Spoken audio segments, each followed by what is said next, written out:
hubby.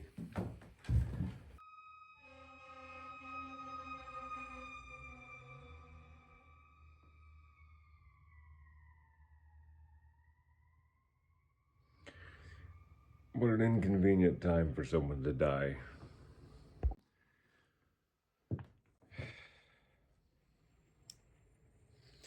Good morning.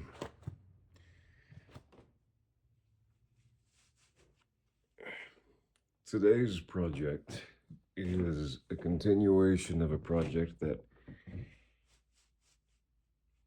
is very special and taking a long time. It's the difficulties that are presented in running a shop by your onesie are myriad. My coffee's way over here.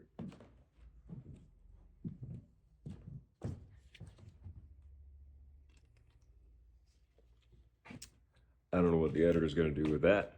By the way, I have an editor. Introduce yourself, Mr. Editor. He'll be here somewhere. Super excited to have him on board. I don't know what he's going to do, but I know that he's going to be great at what he does. I haven't had enough coffee yet to make a lot of sense.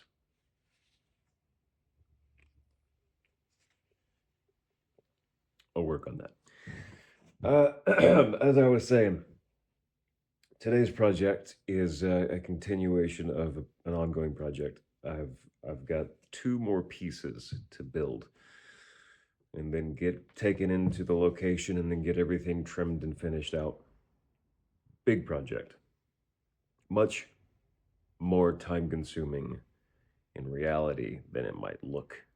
It's been a very time-consuming project. I didn't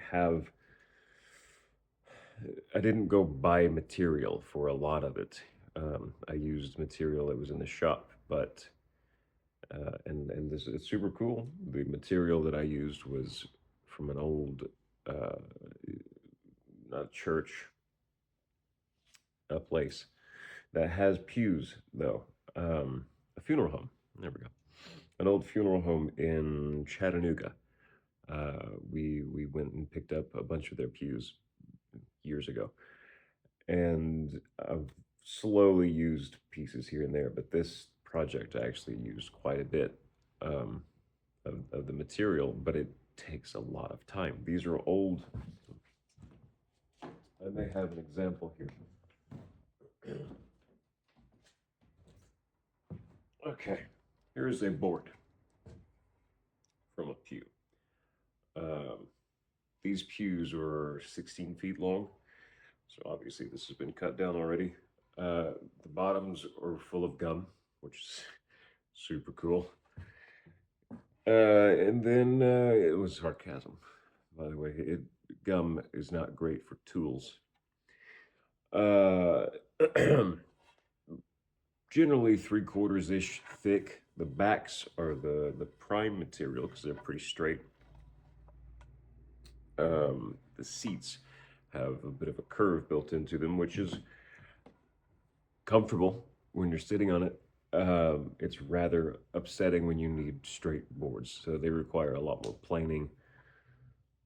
But the backs are great. I've been using a lot of those. The difficulty, there's a lot of difficulties, but one of the difficulties is, again, these are old pews.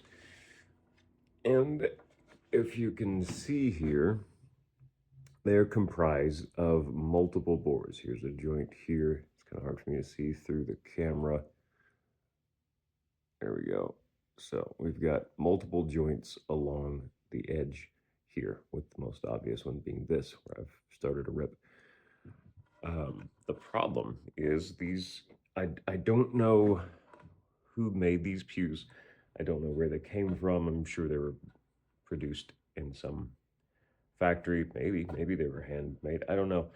But whatever glue they used back in the day to join these pews together is failing.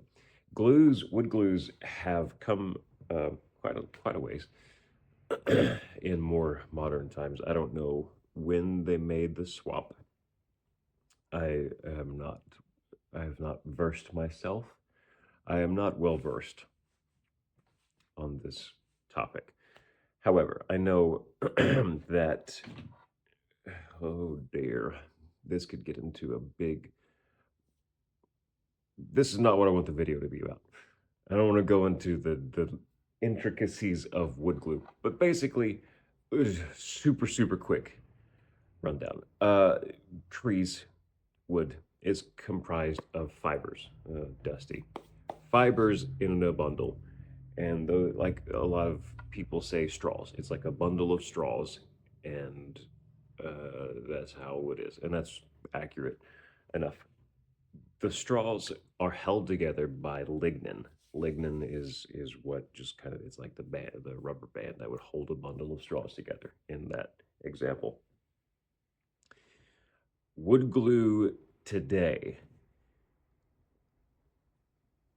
becomes that lignin basically. It seeps into the wood pores, and the wood glue that we use today is stronger than the wood itself. Maybe I'll do a video on that in the future for anyone who cares. It actually is pretty cool, the science behind it all. But that's not how glues used to work in the past. I don't know precisely what the difference was in this moment. I'll probably research that and do a future video on it because I think it would be cool. My point is, though, this is an older glue and it's failing. A lot of the joints are compromised. If I had a piece that I could show you, I would. They just easily split apart. Now, smaller pieces, smaller boards like this is probably 3 feet long.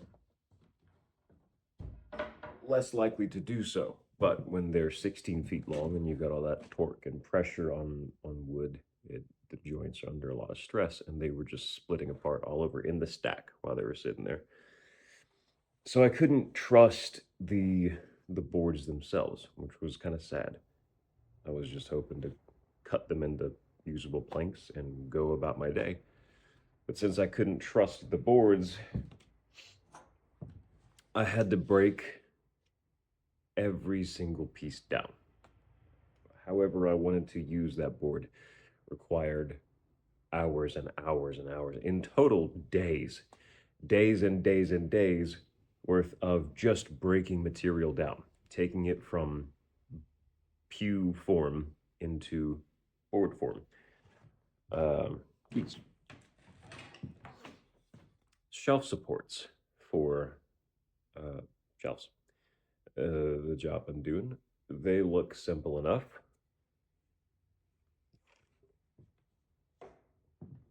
This was just a drawn design, the shape of it. I decided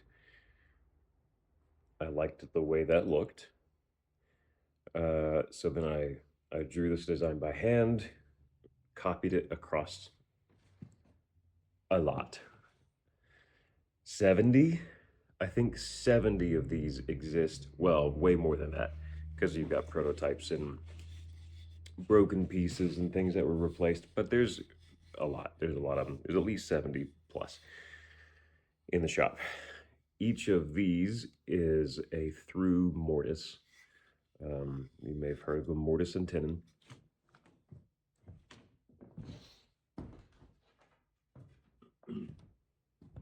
This is another shelf part. This is the tenon. This is the part that would slot into here. Traditional joinery, a lot of the times, uses mortise and tenon because you can see the tip of this. This is called a through mortise and tenon. It goes through the wood. So each of these mortises, 1, 2, 3, 4, there are 5 on every one of these shelf supports. 5 times 70 plus however many other ones that I made. It adds up. Each mortise corresponds to a tenon, which is attached to a shelf slat, which has in total 2 tenons per slat. 70 times 5 gets you the number of these that I made, plus a few dozen extra because you never know if they're going to break or something. And then that number times 2 is the semi trucks love to be loud right outside my door. Is the number of tenons that I had to cut. This job was way more time consuming than it will ever appear upon looking at the finished product, which is something I'm going to get into with some future videos. I want to kind of bring the client, or just you, the curious, into the shop and try and show you the amount of work. That's impossible. I could never do that. I want to try and describe best I can how much work goes into something that looks simple. Okay, that feels better.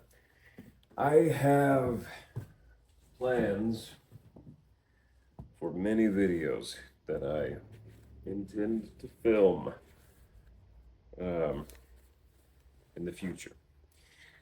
And I will get excited and start talking about stuff out of order. I'm just going to stick to this project for now. There are many things, many videos that I have planned that are going to be great. But for today, I just need to get this project finished. This is the project.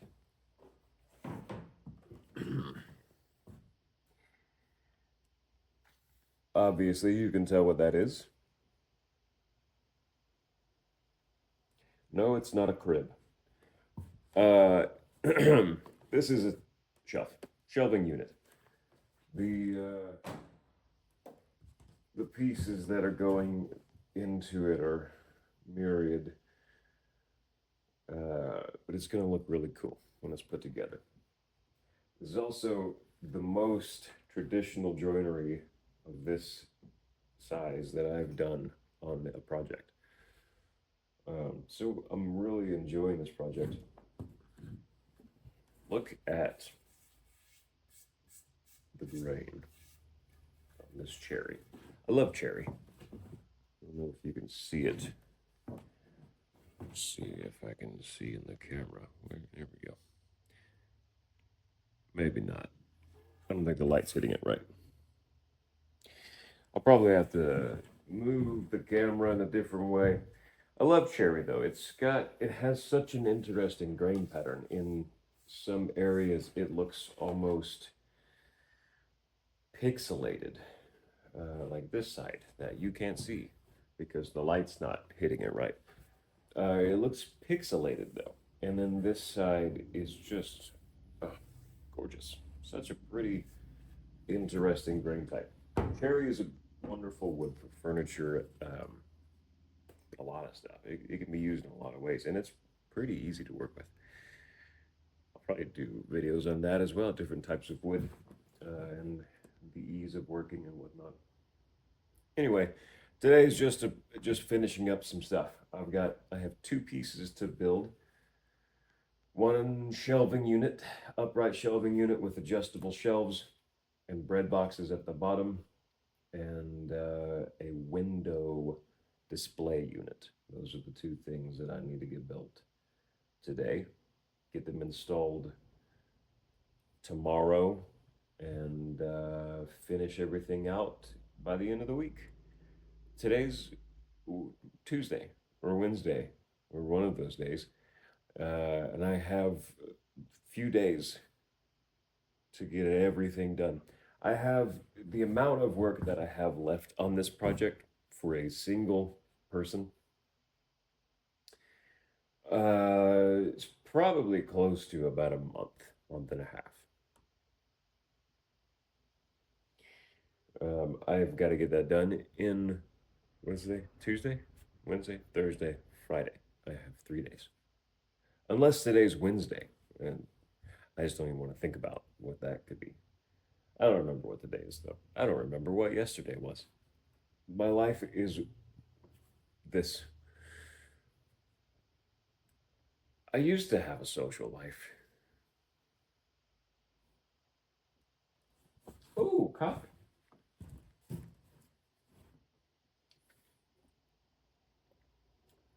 I haven't even used a saw yet. There's already dust in my coffee. Usually, I spend the first cup of coffee going over designs, measurements, checking measurements, rechecking the wrong measurements that I made yesterday, kind of getting a plan in place for the day, and then I go get a refill and I begin the actual process. Usually, sometimes I know exactly. If I'm just breaking material down all day, then I start immediately doing that. But it's important to have some kind of a schedule. Ooh, this is another one of those videos in the future that I almost got into. I got a lot of topics that I could talk about for a long time because this is something that I enjoy. One of the things that I enjoy is this type of work, but also working with people in this field. I always want to keep learning. There are so many people who are way better than me at this stuff. I'm I'm a dabbler with a lot of tools. Um, I want to learn from the best, and I want to pick up stuff along the way, and I want to be able to teach here in this shop as well. Um, but there's just so much cool stuff to learn in everything, not just in woodworking, in all of life. Never stop learning. Always keep your eyes open, keep your ears open. It's always good to keep learning. Anyway, don't know where I was going with that. Here we go.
Always use a push stick. Hi, puppy.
I need an electrician.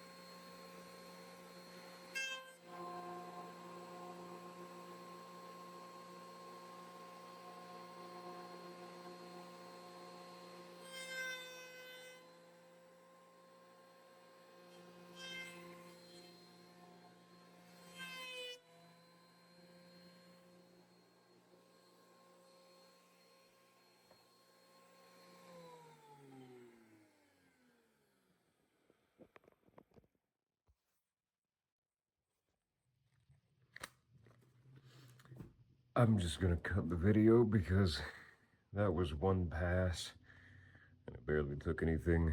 It's gonna take probably 2 or 3 passes per side. Yeah, there's 4 sides on each of these. It's just a lot of this. I'm not gonna record all that.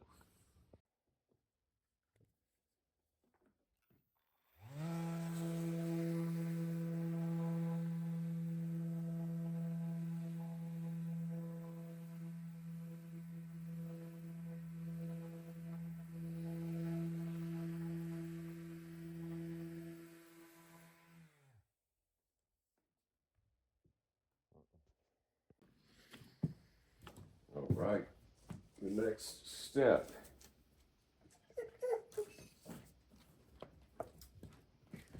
Doesn't help to whine about stuff, puppy. The next step is cutting these down, not these, cutting the boards I just planed down into their final length.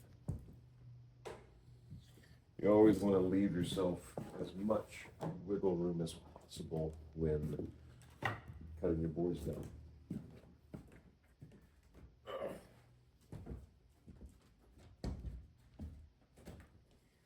You never know what you might run into, what might change along the way, and having an extra inch or two on the board allows you just a little wiggle room. But at this point, I need to sand everything, and I don't want to sand everything until I get the router work done. And I can't do the router work until they're cut to their final length. So, at this point, I'm going to measure all 6 of those boards, match them against my plans I made last night, double check all my measurements, double check everything before I make any cuts, and then start making cuts and then regret that I did something wrong. That's how it generally works out. But I'll take every precaution I can to keep that from happening. Basically, you should never be rushed. Always, always, always go through your plan multiple times because every board connects to another board. And if one thing is miscalculated or miscut or just overlooked or anything, whatever the reason may be, if one thing is messed up, it's likely that that issue will travel through all of the rest of the piece. So instead of just having one board that's messed up, you now have to either replace that board completely, or if you can't replace it, if there's no more material, then you have to adjust the rest of the project. And it becomes a headache real fast. So the planning stage is one of the most important stages and cannot be rushed. You have to think through every possible outcome, every possible interaction of piece with piece. It's a lot. And when doing custom projects, you can't look back on the last time you did this thing and remember what steps you took and make sure you check all the boxes. This is the first time I've done this. This has never been done before. So I have to create every single process, every single piece, everything fresh make them all work in my brain, make sure everything fits together before ever making the first cut and potentially wasting material. And I have aphantasia, which is a fancy way to say I can't picture things in my head. Makes it real difficult when planning stuff because I can't see it. Best I can do is draw it out. I'm not great at that either because this looks like whatever that is. When in reality, it's going to be a shelving unit that looks nothing like that. So, just a lot of trial and error. Okay. All of the cutoffs, with the exception of maybe this guy, maybe not. All of the cutoffs will be used as legs. So everything that I've put over there so far into the location where all this is going, um, it, it's it has to be 6 inches off the ground to meet health and safety inspections for food. Um, your lowest shelf to the ground needs to be 6 inches off the ground.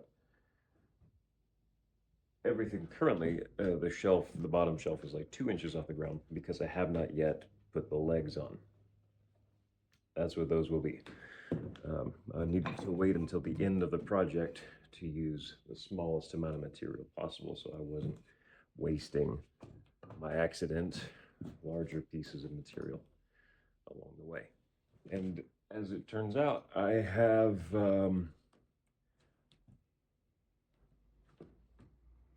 I thought I had one more board left, and I don't even see that. So I'm real close on material. I was trying to save as much money as possible for the client on this because they've got a lot going on. So working with little money, little funds, material funds, working with small amounts of material complicates. Can you go stomp around elsewhere?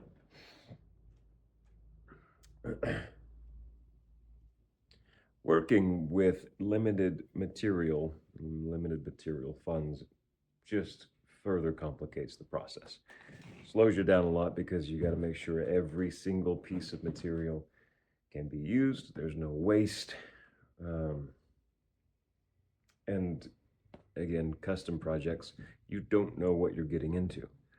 So you think you have saved or set aside all the material you need as far as all the pieces that you know need to cut, and then you realize somewhere along the way, oh, I need several more pieces of whatever.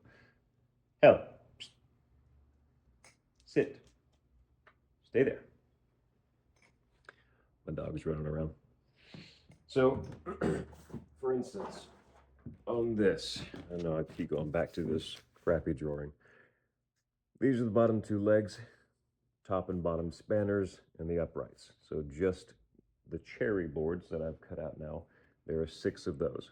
Big plywood panel, that's out of frame. I've got my 2 adjustable pegboard pieces, which are here. And then that middle piece is the floating dovetail. Sliding dovetail, whatever. That the shelves will actually ride on. So the shelves ride along this, lock into the pegs or the holes on this. That's how you adjust your shelves. So you've got 6, 7 counting the panel, 8, 9, 10 pieces here. And then these are bread boxes, which I've got to actually design and measure and cut out. That's going to be at least 1, 2, 3, 4, 5, 6, 7 pieces at a glance, 7 more pieces. And then I would like to do this, just looks like a cloche or something, I would like to do something decorative at the top to kind of beautify that top, so it's not just a flat there. But I don't know what that is yet. I haven't designed it. I haven't made it, and I would like to carve it. Like, I want it to be beautiful, but I have no idea what that is or how to make it. So, custom pieces, you think you have an idea of the number of things that you need. What's not accounted for in there is all the wedges, the tusks, everything that's going to hold the joinery together. At the top, at least, I think the bottoms are going to be pocket mortise and tenon, so that'll just be glue. The tops, I believe, bring this back over. So these are going to be pocketed into the bottom, and they're going to go lock all of these pieces together. This is an exploded view if you haven't realized that. So the bottoms are hidden. The top mortise and tenon, I think I'm going to do through tenons, and then maybe tusk the top of the tenons so that this top piece can be removable if ever the shelves need to be replaced or whatever. So I don't want to glue that on fully and leave us no way to replace the shelves or get in here if anything needs to be worked on or touched up, or as the seasons change and wood swells, I might need to go back and sand a little bit or trim something off. So I'm gonna leave, and that's another thing with custom stuff. Not only are you trying to look ahead and plan for material that you don't know what you need, but also in situations like this, because it is a custom project, I'm trying to plan for the future, like years in the future. How can this be worked on? Because it's going to need tune-ups and touch-ups as anything does. And how do I do that so that I can get in there quickly, do the job, and get back out? Or someone else entirely can just look at it and figure out what to do and get in and get out and not have to be held up for days on end or whatever. So there's a lot to think about. So much to cover. And I got a little brain. And it's tired. While I'm setting up to run the router, I was having some thoughts. The whole purpose, not the whole purpose. One of the reasons why I am routing out a chamfer on this project is for beauty. It does serve a practical purpose in the fact that a corner of a board, like so, a sharp corner, one, is uncomfortable. If you run your hand across that, it could cut you. That's how sharp they are. Over time, that will dull and it won't necessarily be so cutty, but it is also, if I can get it close enough, yeah, you can kind of see, it's not going to focus, but you can see there are already splinters and little wispy, anyway. The corner that I just made, I just created this board. It already has little splinters just waiting to be shoved into your flesh, or worse, for the piece, just get ripped off and create big, ugly, you can see there's a split there, big, ugly divots and chunks, and it bangs up the piece. Putting a chamfer on a board is similar to a roundover. Here we go. My shelf support, I've chamfered the edges here, so you can see if it would focus. I think it's only going to focus on my face. What if I get out of the frame? Okay, not really. But you can see it's not square. These corners up here at the top are not pointy and sharp. They are slightly rounded over. This type of roundover, though, I'm trying to get you a good angle, is called a chamfer. Instead of a roundover, like a traditional roundover that is round, a chamfer. Oh, here's a much better example. It's bigger. There we go. Chamfer. That's a big boy example. Chamfers are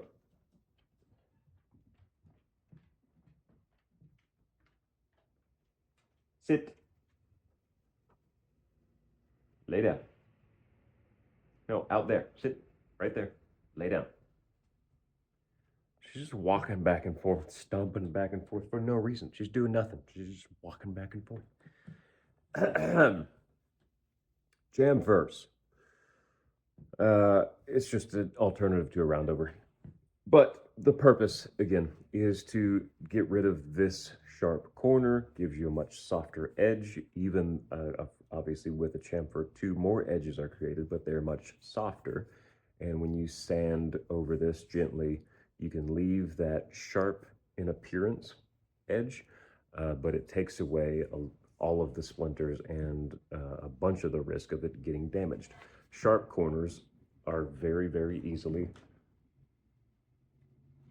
Oh, sharp corners are very easily dented and dinged up, whereas a chamfer is just, you got a lot more surface area to absorb blows or whatnot.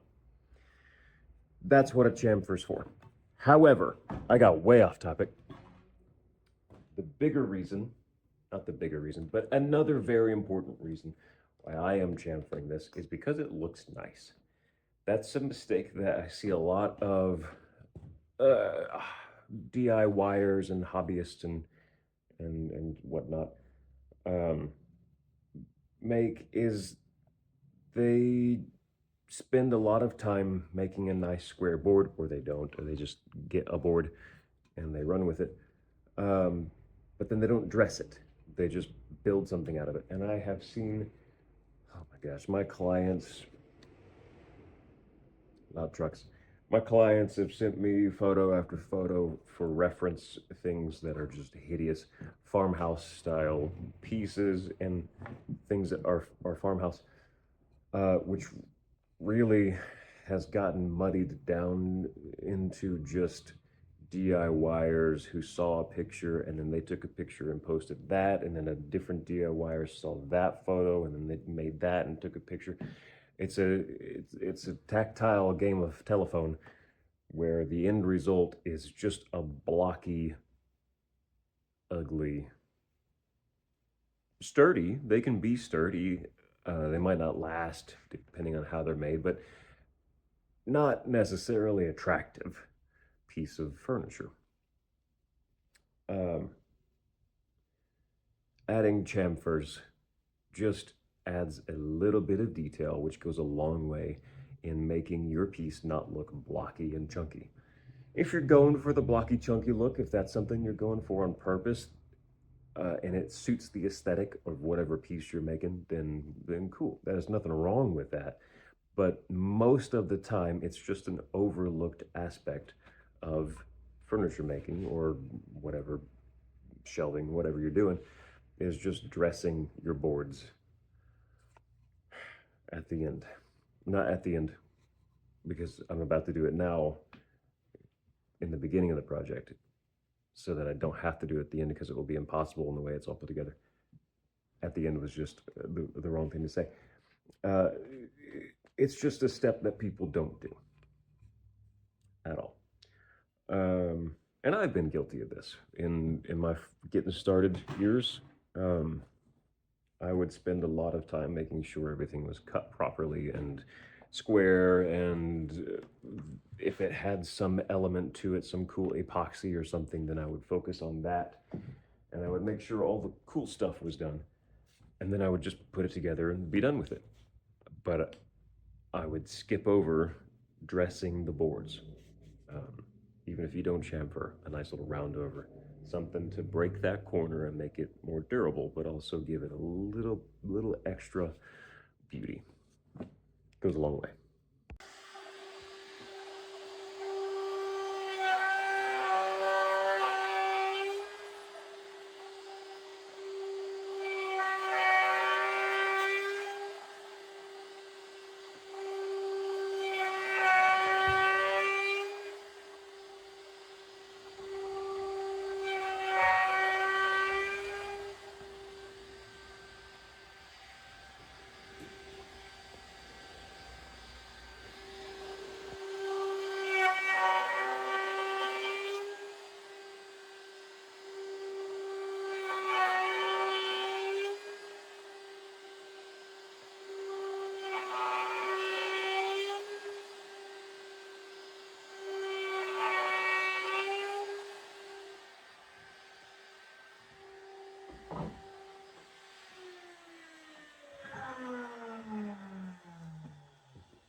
Okay, these 4 boards have now been chamfered. So we've got obviously the big chamfer on the end, and then smaller chamfers running along the corners.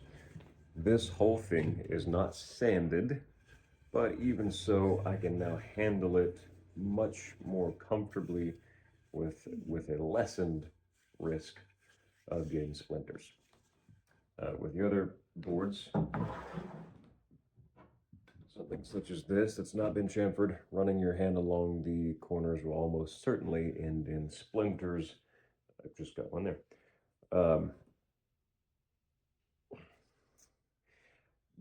This is just better all around. So these 4 are done. These 2, the biggest ones, are my uprights. I'm going to hold off on chamfering these. One, the ends of them will not be receiving that big chamfer because these are going to be turned into tenons. The bottom tenon will be 1.25 inches tall or deep. These are the legs that they'll be joining. So 1.25 inches will go about that deep into the board, roughly somewhere there. These boards are 2 inches thick. So just a little over halfway, that leaves you a good amount of space at the bottom, so that you've got a secure base as well as that depth, as much depth as possible to give you a good solid connection. I don't want to chamfer the ends because they're being turned into tenons, and I don't even want to run the little guys yet because I think if I can pull it off, as long as my router will fit once I get everything cut, I want to actually do a small chamfer along the bottom where that tenon will be. So for instance, going back to this little shelf slat, it'll look just like this with a tenon, so much larger. And I'm going to chamfer this edge on the big guy, I think. Reason being, the reason I want to do that is there are 2 schools of thought. Neither one is better than the other necessarily. It just depends on the process or what you're doing with it. 2 schools of thought with joinery. Either completely hide your joint, which is very difficult, especially over time because wood never stops moving. Keeping a joint hidden is very difficult, but can be done if done properly. The other option is to celebrate the joint, as I like to say. Bring attention to it. Let it be known that there is a joint here, and this is a thing of beauty. That's what I'm going to try to do here. So where these 2 boards connect, instead of having a near invisible line, or as invisible as possible, there will be a cool little shadow line. I don't know if you can see that at the very top of the screen, but it will be doubled because this will also be chamfered. It just adds a little more, another little layer of detail. And also, coincidentally, allows for that joint to move a little bit and fluctuate as it will, and nothing really changes except that shadow line may grow a 32nd or a 16th, which when you already have a shadow line, that shadow line growing by this much is not really noticeable. But when you have no line and you're trying to hide it, a 32nd or a 16th shows up a lot. So it just gives you a little room. Wood is always going to move forever and always. Wood will never, ever stop moving. 100-year-old, this building that I'm in, the timbers here are super old. They're still moving. Buildings creak, they moan, they groan. Wood is porous. It draws moisture in, and then that moisture evaporates and the wood changes and shrinks and grows. It will never stop moving. It slows down. The older pieces of the older wood is, it slows down, doesn't move as much, but it will always move.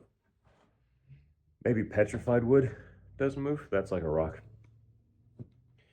But I don't know. That might move too. I'm not a rockwood scientist. So I am going, all that to say, I'm going to cut my tenons first.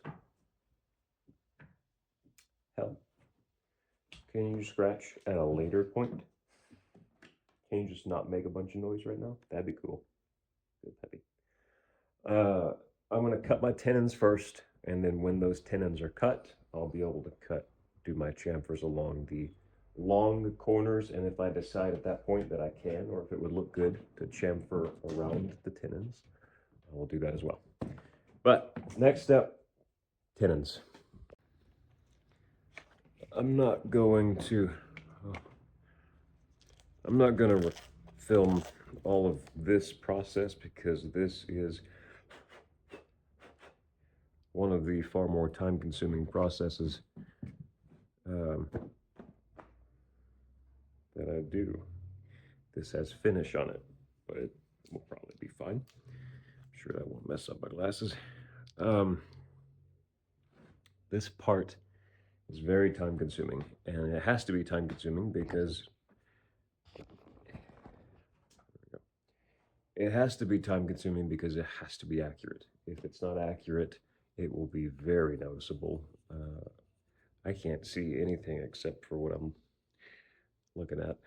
These are reading glasses. The world is real blurry like this. What was I saying? My eyes. Okay. Here we go. Oh, God, quit using that hand. All right. So. We're going to come in towards 2 inches. 2 inches, we are exact. So.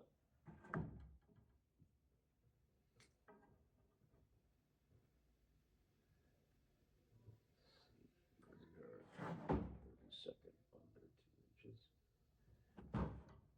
32nd under 2. Right. It's going to take a while, so I'm just going to stop the camera so I can save space.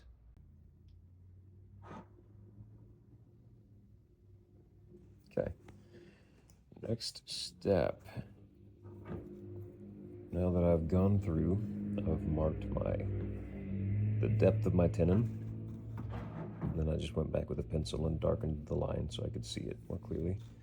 And then I've come through and marked all of these bits that will be removed. So this is a 1-inch piece. That will be the remaining tenon. And then I marked the end as well, you can see. So everything along the outside is waste. The big center square is the tenon. Next step. This knife that's on my chest is not an official marking knife. It's this. But this is my marking knife. So the blade on this is a little thicker than the blade on this gauge. So if it will focus, will it focus? There we go. So very thin blade on the gauge for precision. I'm gonna widen it by just a bit. I'm gonna do this with one hand. So all I want to do is follow that first mark that I made. Not applying a ton of pressure. All I'm doing is just barely widening that mark. Because the next step will then be to come along with my pencil and then just follow that groove and mark a pencil line so that it's easy to see and I can quickly reference and move on. So now I've got a very accurate, exact mark that's just highlighted by the pencil. Then I'll be cutting this out by hand, trimming it up with my chisel, and each one of these joints is going to take quite a long time to cut because I don't have a proper woodworking table. Normally I would have a solid woodworking table. I'm going to do a whole shop project on building that in the future. It's going to be really cool. But shop woodworking tables have a specific type of clamp called a Moxum vise, and it is for quick holding, very, very still, very exact, straight, level, square, up and down, whatever, holding of the pieces that you're trying to cut by hand. I don't have that, so I'm going to be bouncing up and down on this plastic table and doing my best to cut straight lines. So these are going to take longer than they should, but cutting by hand is the most accurate way to make these joints.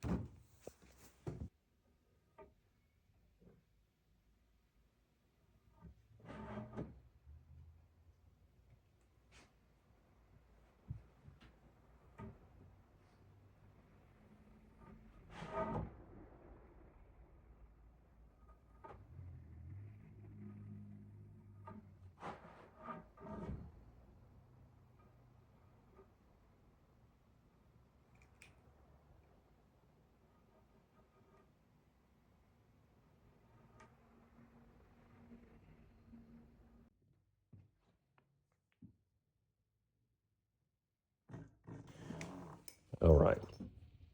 This is what it looks like after some cutting with my pull saw. Bit rough. Again, I don't have the best setup at present. I'm clamped to a bouncy table, but it's not bad. This is what I've got for the tenon at the first pass with the saw. I'm now going to clean it up with a chisel, and then this will be a completed tenon. Okay, just to demonstrate the amount of precision needed. This looks, you can see the saw tooth marks, but following the line here, it all looks pretty straight. Right?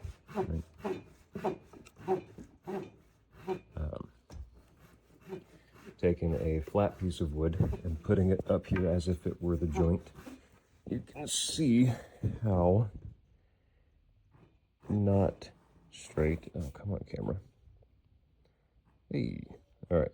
Now, see that ugly seam? Ugly seam, real ugly seam, versus one of these. I've forgotten which one it is, but it'll be noticeable. One of these I've actually cleaned up. There we go. Now, you can see a little tiny gap there, but compared to these other ones, that's a massive difference. And then once I get the little chamfer here and the chamfer on the corresponding joint, any small gap, and that gap that's there is caused by just this teeny tiny little lip.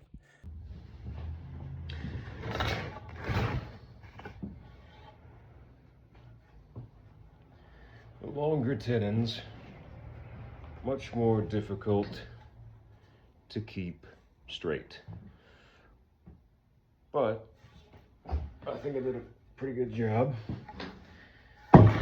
And now, as with the others, I just need to get in close and clean up this top shoulder with a chisel so that it sits straight. I didn't even check and see how close we are to begin with. So, first, well, there.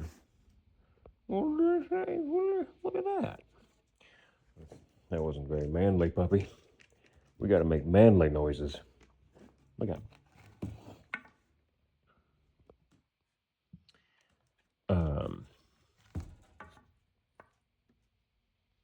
Oof.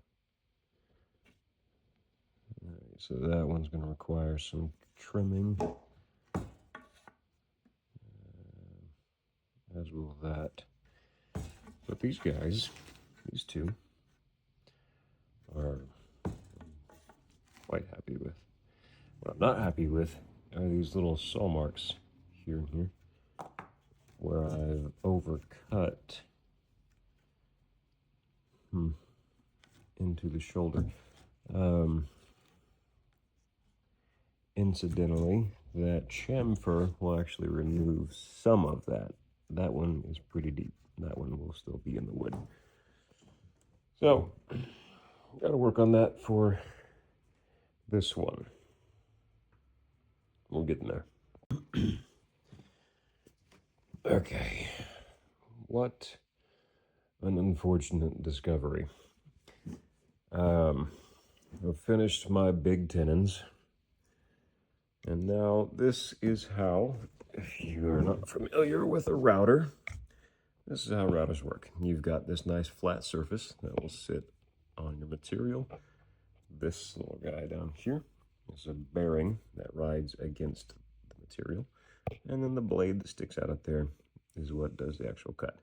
You can see there is more to this bit that I could use. The more I extend it, the deeper the chamfer will be. But I've just got a very small amount visible at present, which gives us this nice, gentle chamfer that I can't get to focus. However, it is just too much. And the screw at the bottom of my bit is colliding with the tenon. So I will not be able to do the tenon, or sorry, the chamfer along that edge like I wanted to. I can do it down the length of the thing and all of that. But I'm gonna have to do this piece by hand. All four, well, 8, 16.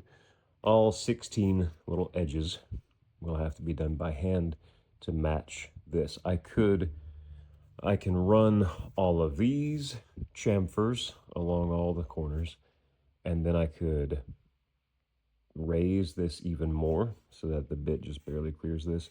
And I probably will go ahead and do that and see if it is worth it. Most likely, though, I'm just going to end up cutting this chamfer by hand. Just an unforeseen complication, as happens often. I've skipped ahead a bit. These high flat joints are cut.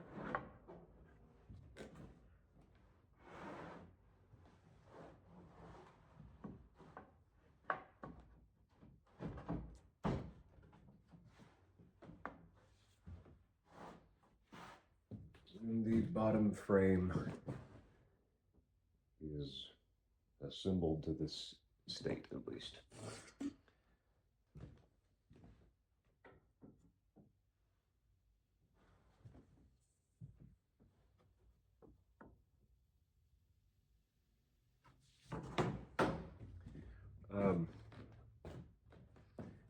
The next step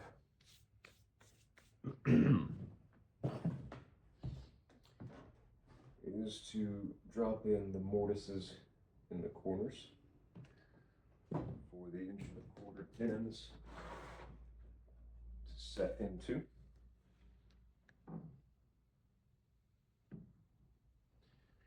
So I've got a lot of marking and measuring to do to get those ready, and then I get to punch some holes through.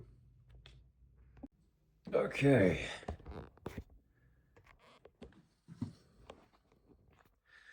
I've got my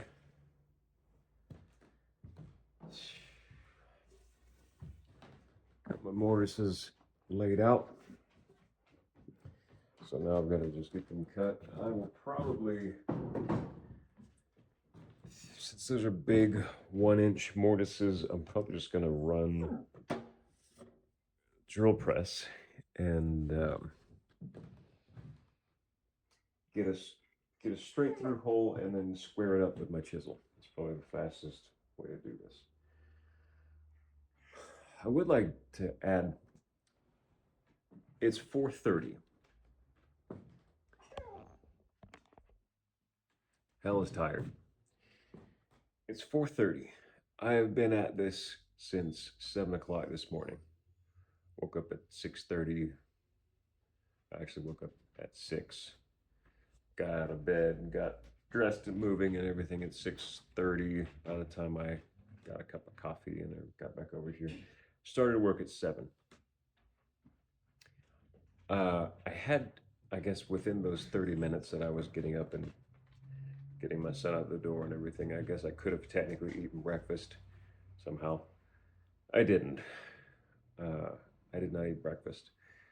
I got coffee because that's the routine that I have set, and it's wildly important to have some form of routine to have some stability within your own life. So I did keep that. I got my coffee, didn't have breakfast, uh, got straight to it, and I haven't stopped. Aside from taking a couple minutes here and there to set up the camera, um, I haven't stopped. I have not had lunch. I think I went back for one more refill on my coffee, which is a 2 3 minute walk. Um, that's it. This is as far as I have gotten, working nonstop for those hours.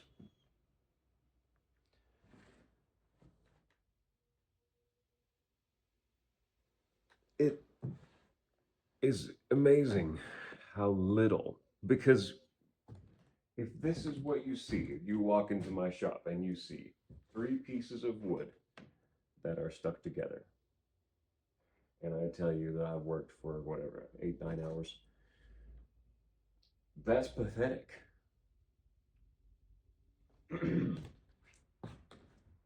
But that's the thing.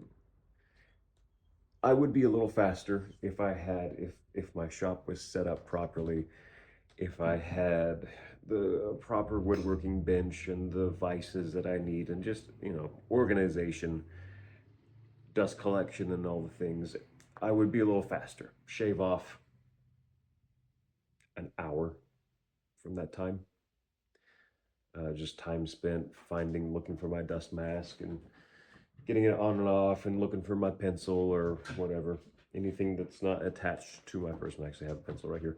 Anything that's not attached to my person, if I set it down, it gets lost in the mess because I never had the time to set up my shop. Started working as soon as I moved in here. Uh, so as the shop progresses and things get more built out, and I've got places for tools and everything, and I actually start doing real jobs in here, not just kind of favors for friends or whatnot, uh, I will get more efficient. But it takes the time that it takes to do the job. It takes time to do this. That's why a piece like this, if I were selling this for real, it would be expensive. Hell stressed out. My dog's name is Hell, if I haven't mentioned. Uh, I've been here since, what did I say? 7, 8, 9, 10, 11, 12. 1, 2, 3, 4. That's 9 hours. 9.5 hours. I want to make sure my math wasn't off. 9.5 hours to get three boards that fit together, sort of. The other two boards are there. They're going to have to be, the tenons are going to need to be trimmed up and shaped appropriately. And I mean, there's still a lot of work to do just to get it to where, these two will then attach to those three. There's another hour and a half, 2 hours worth of work.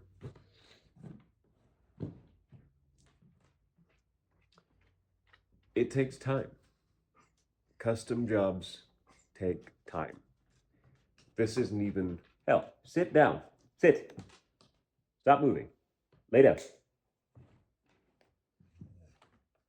She's very upset. This is laid out. I have this planned. I know what I'm doing. I'm not running into unknown things very often. I did hit that one snag with like the router bit. It ran into the tenon. Didn't see that being a problem, but it was a small complication that cost me a few minutes worth of hand sanding to get a little chamfer, a little bevel on the edge. Not a big deal. Pretty much everything else that I've done so far with this in particular, these joints, I've known what I'm doing, and there's nothing unknown. It just takes time. The time that it takes to hand cut something or to to chisel or to run it through, whatever. It just takes time. I'm going to dig deeper into that. Like I said, the videos in the future where I could try and bring you into the shop through a whole process, whether we're working on a project at the time or if I'm just going to try and describe or whatever I come up with. I'll get into it in more detail so you kind of have a better grasp of what's going on. But it has taken me 9.5 hours. Whatever you have seen, I don't know how much I've recorded, and whatever the editor has cut it down to. Uh, However long you've been watching this video, it's been 9.5 hours of my life. And I'm nowhere near completion. I will work on this a little longer, but I promised myself and my children that I was done working all night, working for crazy hours, because all that does is make the next day, the next several days worse, because I'm impaired at that point. I'm exhausted and I make dumb choices and I don't think things through thoroughly because my brain's dead, and it's just not worth it. It is genuinely detrimental to myself and the project and the client and everything if I just try and work all night to get something done. It's not worth it. In some rare cases with certain jobs, perhaps. Not this. So I'm going to work for another hour or so, try and get these two uprights at least attached. That would be a place where I feel good ending for the day. And I mean, when I started this video, I was not planning to quit for the day. I was just carrying on to the next thing, and it was when I realized what time it was on my phone, how long I've been working. I was like, oh yeah, it's probably time to take a break, eat some food, something. I get real caught up in rushing myself, even if the client is not in a rush. And this particular job, my friends are trying to open their store. They are in a rush. So I am also in a rush to try and get them what they need. But even without that extra little stress, I rush myself on behalf of the client. Even if the client said nothing, I will put myself through undue stress just to make them happy, just to impress the client. And they never know. They never know that I've stayed up for 2-3 days on end working on their project. They don't know. They just know that they got it a day late or whatever. So the videos that I want to make in the future will kind of bring you in and show you the process. And maybe I'll have prospective future clients watch one of those videos or something, just to be like, hey, this is this is a quick introduction into what the shop looks like and how we work and how I work in here. I don't know. I'm tired of beating myself up to no avail, and I certainly get paid no more. There's zero reason for me to do this. It's just there's some drive in me that says I gotta work, I gotta work, I gotta work. Stuff just takes time, and I've got to get more comfortable. And as entrepreneurs, as custom builders and things, other guys in my line of work, guys and girls, we do have to get a little more comfortable with just saying it takes the time that it takes. We're going to do the best job that we can in the amount of time that it takes. I know I personally am going to stop doing deadline jobs. I just won't do them. That nearly guarantees dissatisfaction on at least the client's end, or at least my end, and usually the client's end. I'm tired of hating the projects that I work on, because I go into a new project excited about the design and everything that goes into it, and then the stress starts piling up, and by the end of the project I hate it and I never want to see it again. And then a few months later I can run into my project out in the wild and be like, oh, I made that. I don't hate it as much now, but I still hate it. I'm tired of that. I want to enjoy what I do and be proud of what I do. I'm tired of delivering what feels like to me a half-assed product because I was just trying to meet the deadline. So there's a lot that I'm gonna be changing going forward. This is all just stuff I've been thinking about for the last few years. Um, Probably doesn't really have a place in this video, if I'm being honest. This is a build video for this project. I don't know. Just been out here a long time. I'm tired and hungry. And I ran out of coffee a long time ago.